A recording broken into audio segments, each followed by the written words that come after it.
माँ, माँ। अरे क्या माँ माँ कर रहा है? बकरी का बच्चा है क्या?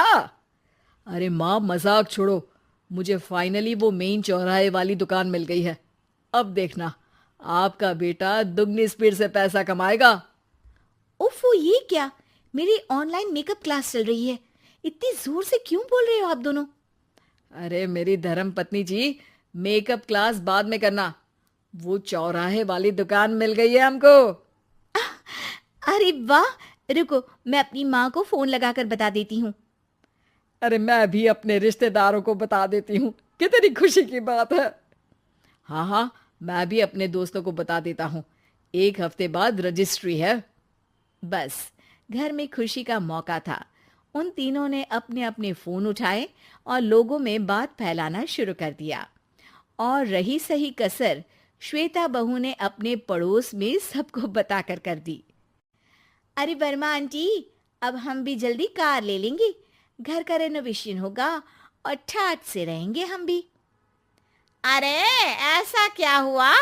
लॉटरी बाटरी लग गई है क्या? अरे, इस बार चौराहे वाली मॉल में हमको भी दुकान मिल गई है। दुकान नंबर 21, जो एकदम चौराहे पर है। अब ग्राहक बढ़ेंगे तो आमदनी भी बढ़ेगी ही ना। अरे वाह, कितनी खुशी की बात है। मैं बहुत खुश हूँ तुम्हें इतना खुश देख के। बाकी एक बात कहूँ, सबको मत बताते फिरना। किसी की नजर लग जाएगी तो खुशी की खबर वापस लौट जाएगी। हैं? ऐसे थोड़ी ना होता है। अब डरा रही हो? अरे सही कह रही हूँ। काली नजर कहते हैं इस चीज को, जब आप किसी को कुछ बताओ और वो काम बिगड़ जाए। अरे लेकिन मैं तो। तुमने सबको बता दिया ना? हाँ, फोन लगा लगा के। अब बच के रहना। काली नजर बड़ी खतरनाक होती है। श्वेता इतनी खुश रहती है कि वो वर्मा आंटी की बात पर ध्यान ही नहीं देती, जबकि पड़ोस में और भी लोगों से खुशी की खबर शेयर करती रहती है। अगले दिन राजेश बहुत दुखी होकर घर आता है। अरे बेटा, क्या हुआ? मुंह क्यों सूजा हुआ है? मधुमक्खी ने काट लिया क्या? माँ, वो दुकान किसी और के पास चली गई।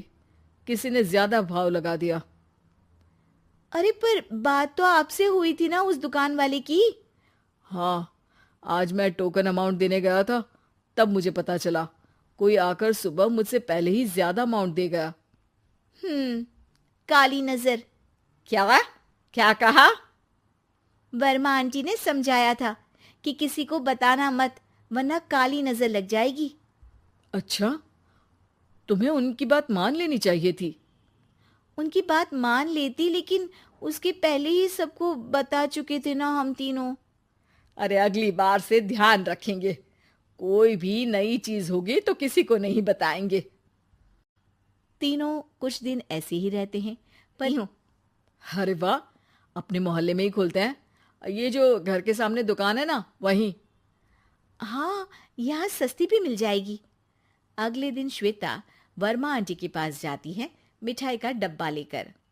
अरे आओ आओ, कैसे आना हुआ? जोर से नहीं बोलूंगी। वो सामने वाली दुकान है ना, वहां मैं अपनी पार्लर की दुकान खोलने वाली हूँ। उसकी मिठाई है।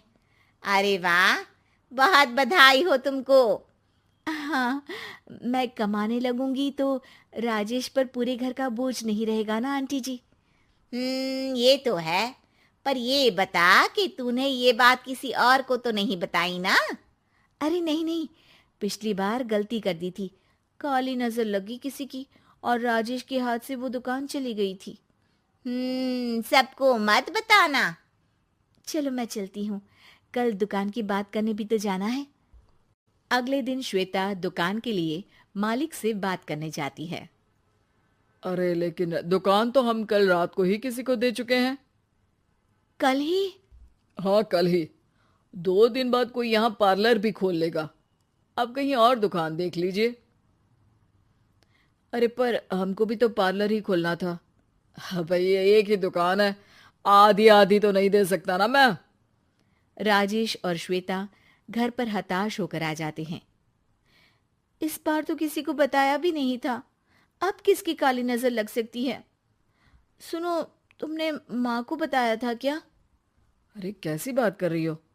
माँ की नजर थोड़ी ना लगेगी। पक्का तुमने किसी को नहीं बताया था ना? सिर्फ वर्मा आंटी को बताया था, उन्होंने ही मुझे किसी को नहीं बताने को कहा। अरे यार तुम भी सही हो, मेरी माँ को नहीं बताने को कह रही हो, पर वर्मा आंटी को बताना तुम्हें जरूरी लगा। अरे वर्मा आंटी ने ही तो काली नजर के बारे में बताया था ना, वो हमेशा हमारा भला ही तो चाहती हैं। मेरी माँ भी हमारा भला ही चाहती है। अरे पर चिल्ला क्यों रहे हो? बात नहीं कर सकते क्या आराम से? नहीं आता वो आराम से बात करना, और करना भी नहीं चाहता हूं मैं। दुकान जाने का दुख गुस्से में बदल गया था और राजेश और श्वेता में बात बंद हो गई थी। 2 दिन बाद मोहल्ले में पार्लर का इनॉग्रेशन हुआ, जिसमें मोहल्ले के सभी लोगों को बुलाया गया, पर श्वेता, राजेश और माँ नहीं जाते। माँ अंदर आ जाओ, क्या देख रही हो? अरे नया पार्लर देख रही हूं अपने आंगन से। देखो, माँ को दूसरे का सुख देखने में कितना मजा आ रहा है, मेरा दुख नहीं दिख रहा इन्हें। यहाँ मेरा पार्लर भी तो हो सकता था। अरे चुप रहो यार, हर बात में लड़ाई क्यों ढूंढ रही हो? राजेश और श्वेता फिर बहस करने लगते थे। तभी माँ ने दोनों को बाहर बुलाया। अरे जरा देखो तो, दुकान चलाने वाले का बोर्ड पर नाम क्या लिखा है? श्रुति वर्मा। गाड़ी निकाल बेटा, हमें कहीं जाना है। काली नजर का इलाज कराने? राजेश अपनी बाइक निकालता है। तीनों ट्रिपलिंग कर रहे हैं। माँ राजेश को उस मॉल वाली दुकान पर लेकर जाती है जहाँ राजेश करने लेकर आई हो क्या यहाँ पर दुकान दिखाकर? वहाँ काफी नहीं था? अरे श्वेता थोड़ा सब्र रख, अभी पता चलेगा कि हम यहाँ क्यों आए हैं। बता, इस दुकान चलाने वाले का नाम क्या है? अनुपम वर्मा। कुछ समझ में आया? वो दुकान वाली श्रुति वर्मा, ये दुकान वाला अनुपम वर्मा, और हमारे पड़ोस में हमने उस दुकानों के बारे में बताया किसको था? अब वर्मा आंटी को। मतलब वर्मा आंटी ही हमारा काम बिगाड़ रही है? नहीं नहीं, ऐसा नहीं हो सकता। ये बस है, श्वेता को समझ में आ जाता है कि वर्मा आंटी की ही नजर काली नजर है। अब क्या करना है? कोई भी खुशी की खबर हो तो काली नजर से बचना है, यानी वर्मा आंटी से बचना है। अरे पर मुझे ये समझ में नहीं आया कि वो हमारे साथ ऐसा क्यों करेंगी। अरे बेटा, एक सीख है, दूर के आदमी को आपकी तरक्की से कम परेशानी होगी, पड़ोसी को ज्यादा। दोनों माँ की बात में हामी भरते हैं और अगला काम चुपचाप करने की कसम खाते हैं, ताकि आगे से वर्मा आंटी कोई काम ना बिगाड़ सके।